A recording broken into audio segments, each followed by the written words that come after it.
Assalamualaikum. Saya ucapkan terima kasih atas kunjungannya di channel ini. Dalam video cergam kali ini, saya akan menggambarkan sekaligus menceritakan satu kisah dengan judul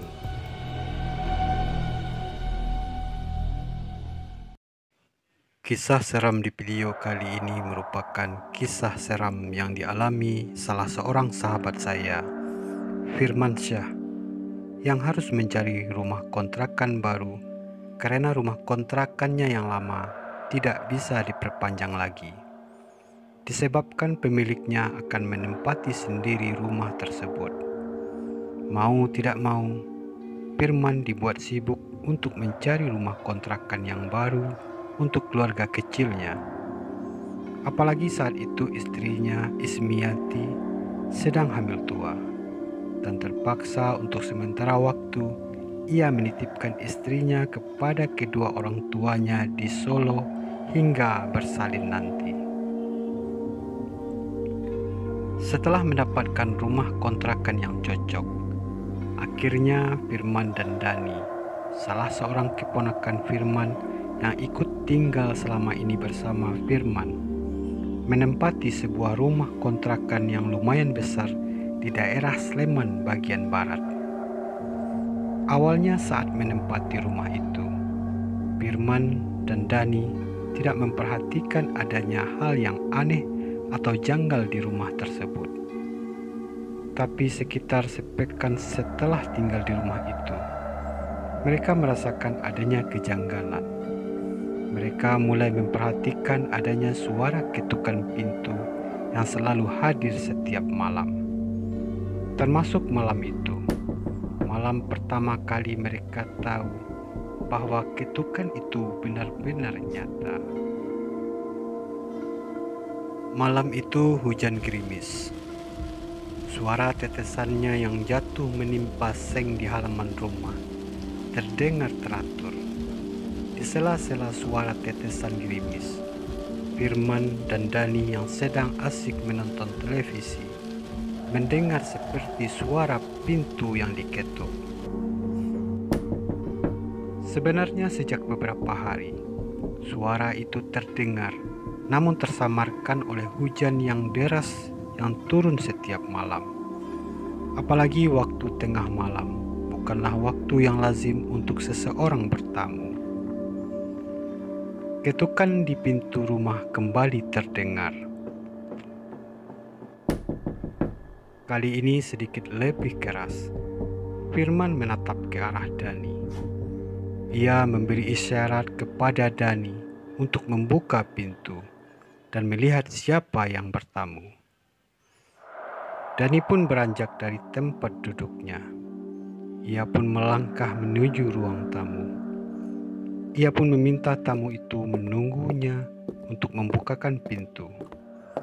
Tidak ada jawaban dari luar, hanya suara rintik gerimis dan detak jam di dinding ruang tamu. Sebelum membuka pintu, dari balik gorden ruang tamu, sama-sama Dani melihat tamu tersebut mengenakan pakaian berwarna putih dan tidak bisa melihat dengan jelas karena cahaya lampu yang temaram di rumah tersebut belum sempat ia ganti. Perlahan Dani meraih gagang pintu. Saat pintu terbuka, tidak ada seorang pun yang terlihat.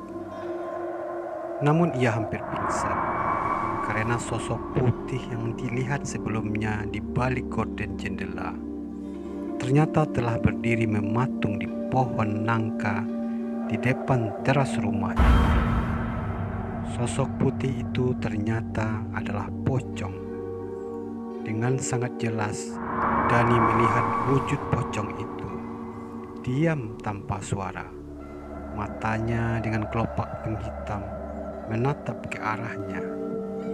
Beberapa detik berlalu. Perlahan, sosok putih itu menghilang di hadapannya. Karena rasa takut yang amat sangat, Dani pun berteriak memanggil paman. Firman yang mendengar teriakan keponakannya itu segera berlari ke ruang tamu. Ia melihat wajah Dani yang pucat pasi dengan tubuh yang bergemetaran. Dani pun menceritakan perihal tamu yang mengetuk pintu rumah adalah sosok pocong yang baru saja ia lihat. Pintu rumah itu masih terbuka. Buru-buru, Firman pun menutup kembali pintu tersebut. Sungguh malam itu terasa amat panjang. Dani yang masih ketakutan meminta tidur di kamar Firman. Terlihat Dani tidur tidak nyenyak. Beberapa kali ia terbangun dengan keringat dingin membasahi tubuhnya. Firman pun mencoba membuyarkan keheningan malam itu dengan memutar radio. Saat pagi tiba, gerimis masih menetes. Mendung yang menggantung di langit tidak terlalu tebal. Sinar matahari mampu menghangatkan pagi. Penjual bubur ayam keliling terlihat sudah ada di seberang depan rumah, tempat biasanya dia menunggu pembeli. Penjual bubur ayam itu dengan cekatan melayani beberapa pembeli. Beberapa menit kemudian, Firman pun keluar untuk membeli bubur ayam sebagai sarapan paginya bersama Dani. Sekalian Firman ingin mencari tahu tentang rumah yang baru beberapa pekan ia tempati. Dan ia pun ingin menanyakan tentang penampakan sosok pocong yang dilihat Dani tadi malam. Siapa tahu mereka juga pernah mengalami atau setidaknya mereka mengetahui tentang penampakan sosok putih itu. Setelah mendengar cerita dari beberapa warga, ternyata rumah kontrakan yang ditempati Firman itu dulunya adalah bekas beberapa kuburan yang akhirnya kuburan itu dipindahkan karena sengketa tanah. Meski sudah mendapatkan penjelasan dari beberapa warga, Firman tidak begitu saja percaya bahwa ia menduga pocong itu hanyalah perbuatan orang yang iseng.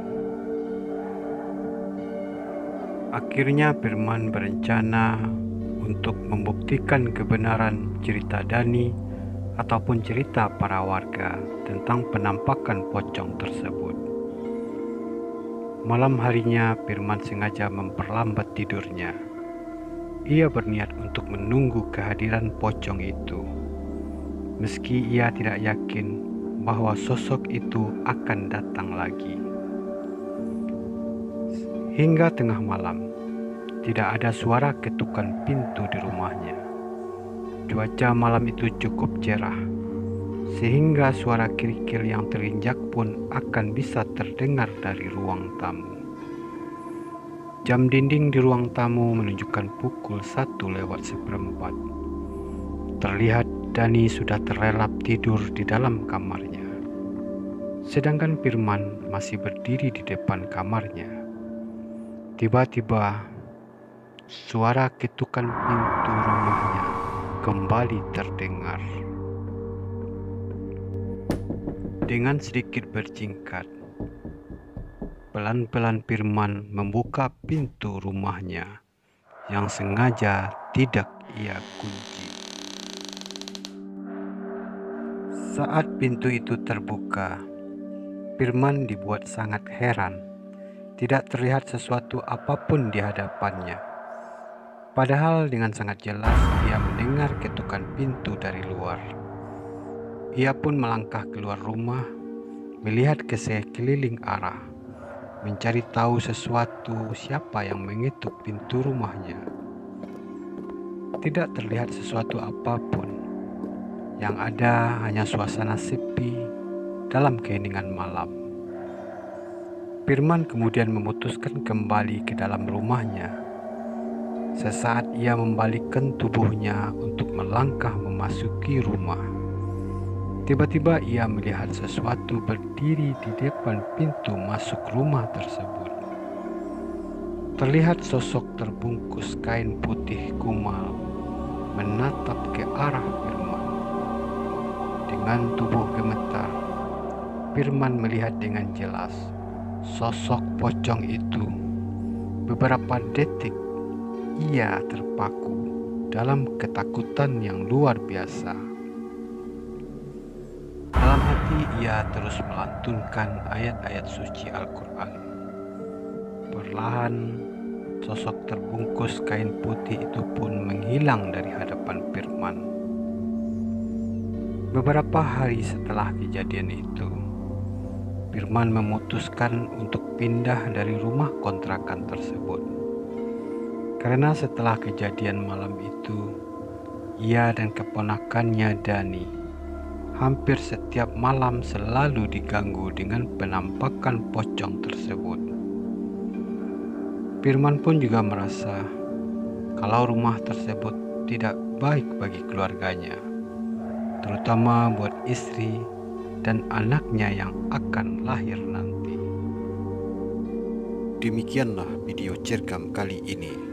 Sampai jumpa di video cergam lainnya. Jangan lupa untuk komen, like, dan subscribe. Terima kasih atas kunjungannya. Wassalam.